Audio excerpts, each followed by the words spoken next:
Dopo anni di code e ritardi, gli automobilisti e i residenti possono finalmente tirare un sospiro di sollievo. Il sottopasso di via Bezzeca è finalmente aperto. 6 amministrazioni comunali si sono succedute dalla partenza dei lavori: Zanonato, Rossi, Bitonci, Penta, De Biagi e Giordani. Più volte il cantiere si era fermato, facendo slittare i tempi e aumentando i costi. Ad inaugurare la nuova infrastruttura stradale, una grande folla, segno di un'opera molto sentita. Ma se da un lato c'è chi gioisce, dall'altro ci sono i cittadini di via Peano e gli esercenti del tratto di via Bezzeca, ora diventato strada chiusa.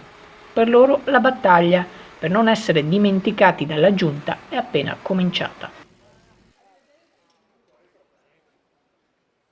Non è stato facile arrivare a questo risultato, perché l'opera ha avuto un iter lunghissimo e complesso, per molte ragioni che adesso è inutile ripercorrere nei dettagli. Ma oggi siamo qui anche grazie al lavoro delle amministrazioni precedenti, dell'ultima amministrazione che ci hanno preceduto e che non hanno interrotto mai i lavori. Le uno riguardavano questo attraversamento e 2 attraversamenti realizzati, già consegnati alla città di Padova nel 2010, quelli in zona Mangria, il sottopasso di via Chioggia e il sottopasso di via Carasi.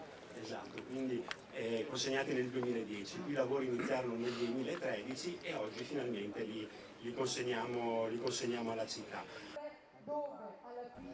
Swishamber Channel News, Padova.